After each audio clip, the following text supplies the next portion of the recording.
Well, I made the mistake of turning on the news, and I listened to some of Trump talking in front of the Department of Justice, spewing his goddamn lies, telling things about us, about Americans. I can't stand that man. And now I find out I have pneumonia, and I can't march tomorrow. Hold up the truth, warriors. Hold it up for me. I can't be with you. Every new day in America feels like stepping into a brand new episode of a reality show that no one signed up for. Except this time, the host is back, and he's got even more executive power. Ever since Trump waltzed back into the Oval Office, life has taken on a surreal quality, like we're living inside a political fever dream. Prices are shooting up like they've got SpaceX funding. The world is watching us like a bad soap opera, and everyday Americans are left wondering what fresh chaos awaits today. Minnesota Republicans just introduced a bill that would allow you to be arrested for speaking out against Donald Trump. It would literally put you in the insane category, where they could put you in a mental institution, and they're calling it TDS, Trump Derangement Syndrome. If passed, this bill will literally claim you to be insane if you take issue with any of Donald Trump's policies, saying that you are now deranged. While TDS, or Trump Derangement Syndrome, is not a medically recognized diagnosis, it will be recognized in the state of Minnesota if this bill passes.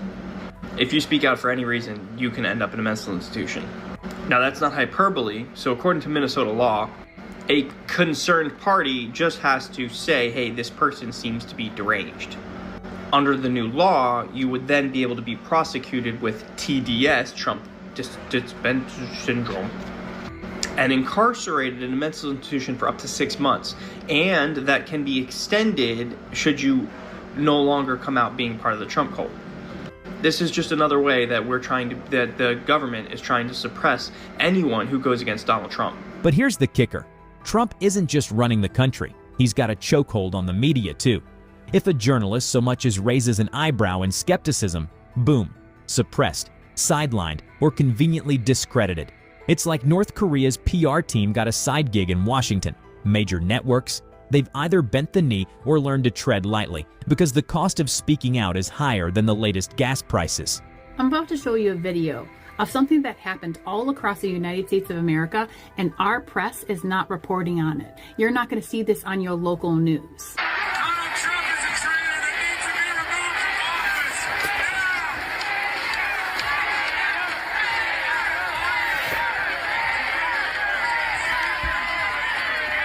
He definitely does need to be removed.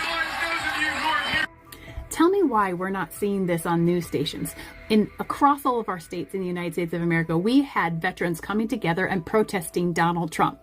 Yet most local news stations did not cover this, did not report on it at all. And you're seeing it being silenced on social media as well. We have a president who said that certain news stations are illegal, as if freedom of the press is illegal in some way. This is just more proof that this man, one, wants to be a dictator, and two, has never bothered to read our Constitution at all.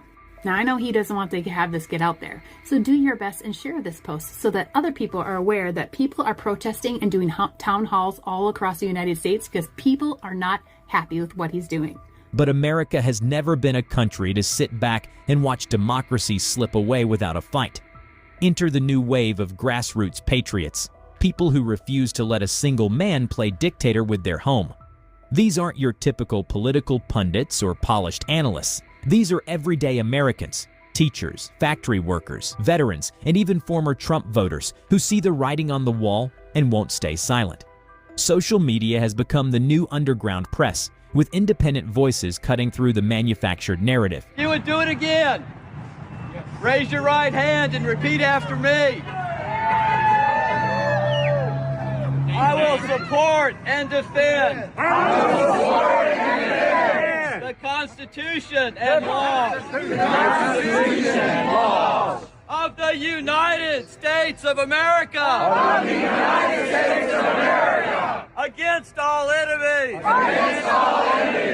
Foreign and domestic. that I will bear true faith and allegiance. That I will bear true faith and allegiance. To the same. To the same. So help me God. So help me God. Thank you. TikTok, X, formerly Twitter, YouTube, these platforms are now battlegrounds where people are exposing what the mainstream won't touch. And let's be real, the government has noticed. The suppression game is in full effect, but the more they try to silence the truth, the louder it gets. This isn't about left or right anymore. It's about whether America stays a democracy or turns into a one-man show starring a guy who thinks the Constitution is more of a suggestion than a foundation.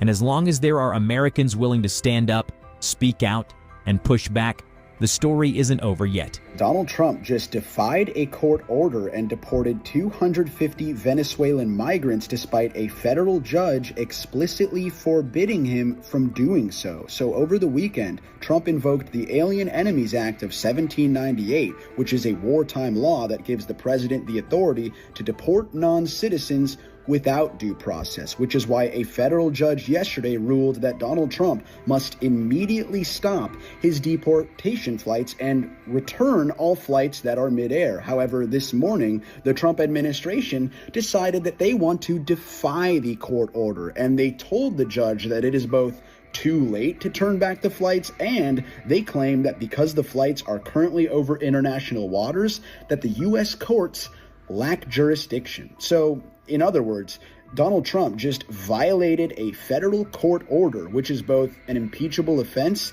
and should lead to him being held in contempt of court. You keep talking about the judge's written order, which hit the docket Saturday night at about 7:26 p.m., but he issued a verbal order before that at about 6:45 and 6:48 p.m. based on the court hearing, a verbal order from the bench. Does the White House feel the need to comply with a verbal order from this judge? Again, as I said, all of the planes subject to the written order of this judge departed U.S. soil, U.S. territory before the judge's written order. But what about the verbal order, which of course carries the same legal weight as a written order, and said for the planes to turn around if they were in the air? There's actually questions about whether a verbal order carries the same weight as a legal order, as a written order, and our lawyers are determined to ask and answer those questions in court. The thing that I will never forget for as long as I live, and willingly, the American people turned on their friends and allies